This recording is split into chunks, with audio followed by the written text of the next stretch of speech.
Voyage au centre de la Terre, chapitre 24.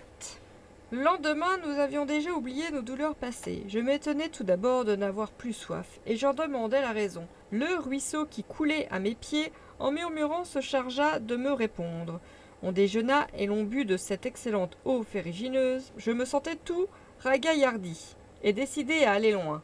Pourquoi un homme convaincu comme mon oncle ne réussirait-il pas avec un guide industrieux comme Hans et un neveu déterminé comme moi? Voilà les belles idées que se glissaient dans mon cerveau.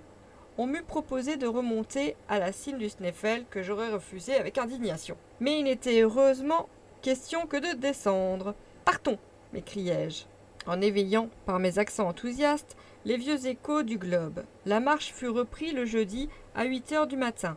Le couloir de granit, se contournant en sinueux détours, présentait des coudes inattendus et affectait l'imbroglion d'un labyrinthe, mais en somme, sa direction principale était toujours le sud-est.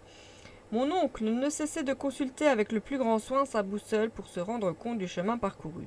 La galerie s'enfonçait presque horizontalement avec 2 pouces de pente par toise, tout au plus. Le ruisseau courait sans précipitation, en murmurant sous nos pieds, je le comprenais à quelque génie familier qui nous guidait à travers la terre. Et de la main, je caressais la tiède naïade dont les chants accompagnaient nos pas.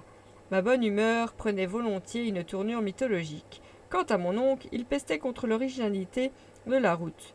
Lui, l'homme des verticales, son chemin s'allongeait indéfiniment, et au lieu de glisser le long du rayon terrestre suivant son expression, il s'en allait par l'hypoténuse. Mais nous n'avions pas le choix, et tant que l'on gagnait vers le centre, si peu que ce fût, il ne fallait pas se plaindre. D'ailleurs, de temps à autre, les pentes s'abaissaient, la naïade se mettait à dégringoler en mugissant, et nous descendions plus profondément avec elle. En somme, ce jour-là et le lendemain, on fit beaucoup de chemin horizontal et relativement peu de chemin vertical. Le vendredi soir, 10 juillet, d'après l'estime, nous devions être à 30 lieues au sud-est de Reykjavik, et à une profondeur de 2 lieues et demie. Sous nos pieds s'ouvrit alors un puits assez effrayant. Mon oncle ne put s'empêcher de battre les mains en calculant la roideur de ces pentes. Voilà qui nous mènera loin, s'écria-t-il, et facilement, car les saillies des rocs font un véritable escalier. Les cordes furent disposées par Hans de manière à prévenir tout accident. La descente commença. Je n'ose l'appeler périlleuse, car c'était déjà familiarisé avec ce genre d'exercice.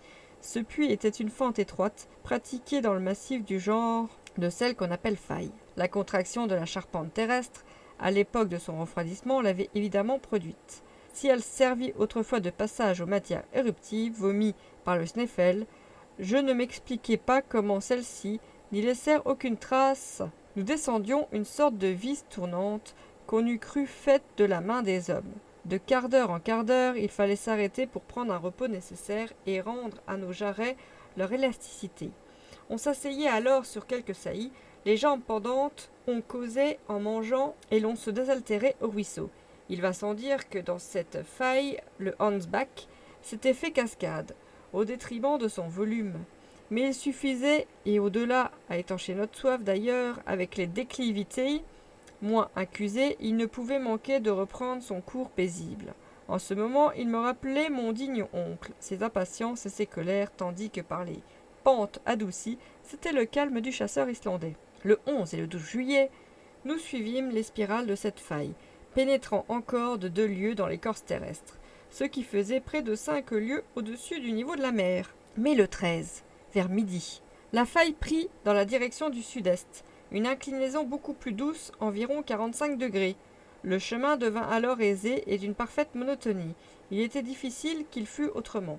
Le voyage ne pouvait être varié par les incidents du paysage. Enfin, le mercredi 15, nous étions à 7 lieues sous terre et à 50 lieues environ du Sneffel. Bien que nous fussions un peu fatigués, nos santés se maintenaient dans un état rassurant et la pharmacie de voyage était encore intacte. Mon oncle tenait heure par heure les indications de la boussole, du chronomètre et du nanomètre, et du thermomètre, celle-là même qu'il a publiée dans le récit scientifique de son voyage. Il pouvait donc se rendre facilement compte de sa situation. Lorsqu'il m'apprit que nous étions à une distance horizontale de 50 lieues, je ne pus retenir une exclamation. « Qu'as-tu donc » demanda-t-il. « Rien, seulement je fais une réflexion. »« Laquelle, mon garçon ? C'est que si vos calculs sont exacts, nous ne sommes plus sous l'Islande. » Crois-tu ? Il est facile de nous en assurer. Je pris mes mesures au compas sur la carte.